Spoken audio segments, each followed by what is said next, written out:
Hello again, this is Doc Rotten from Horror News Radio and Gruesome Magazine. Joining me tonight is the one and only Jeff Mohr. He is here to talk to us about the film Antimatter from Kier Burrows.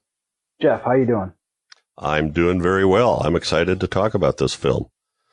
Well, tell us about this. It's described as a sci-fi noir take on Alice in Wonderland. How does that happen? Well, I buy into the sci-fi noir take. It's basically about a group of 3 Ph.D. students in Oxford who managed to accidentally create or invent a process that will transport objects. And they move up through sizes from material up to people fairly quickly because of some other time constraints they have.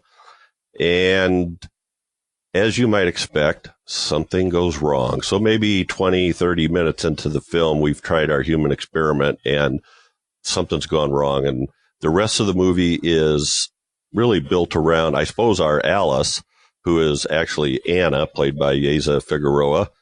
The other 2 are Liv, played by Philippa Carson, and Nate by Tom Barber-Duffy. And the 3 of them are working together to solve their problem.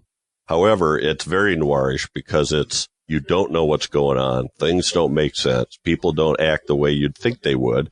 And it's because there has been something that happens that the viewer's not privy to.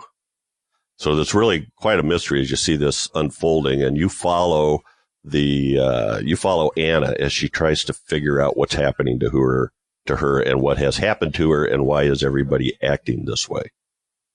So how does the film work as a sci-fi noir? Is it successful? I think it worked great. I love the film. I love the acting. Cinematography. I'm really amazed at the acting. This is Kier Burrows, the director and writer. This is his first feature. He's done maybe half a dozen shorts prior to this. The actors, most of them are fairly new too, don't have very many credits, and they all do an excellent job.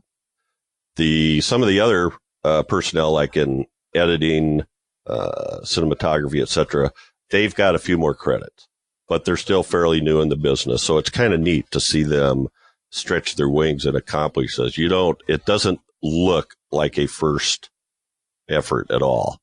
The one weakness I see is sort of the explanation they come up with, the scientific explanation for what went wrong. It doesn't make sense to me. It's a little light on the science, but if you go with the flow on that, it still is a very puzzling film, very emotional, very like a mystery, like a noir mystery.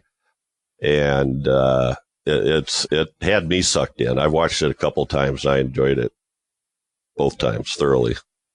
Ooh, that sounds like a glowing recommendation. Tell us what your score is and your favorite scene. My score, I think I'm going to give it a 4. And I might have gone 4.5 if the explanation was just a little better, a little more believable, I guess. But I still would highly recommend it. In terms of my favorite scene, that's a tough one, but I think it's really the finale scene where things are explained and people come to terms with what happened and some actions have to be taken that are obviously difficult for them all to deal with. I think that's very well done, and it ties everything together nicely. Well, we always love it when a sci-fi film sticks to landing, right? Yes. Now, I'm not sure, I love movies like this. These are the movies I call the WTF movies, where the whole way through it, you're wondering that. Not everybody likes those. So with that caveat, I would highly recommend it. All right. Well, Jeff, thank you very much for your review of Antimatter. Let's say goodnight. Good night, everybody. Be sure to visit GruesomeMagazine.com to listen to the other Gruesome podcasts, Horror News Radio, and Decades of Horror.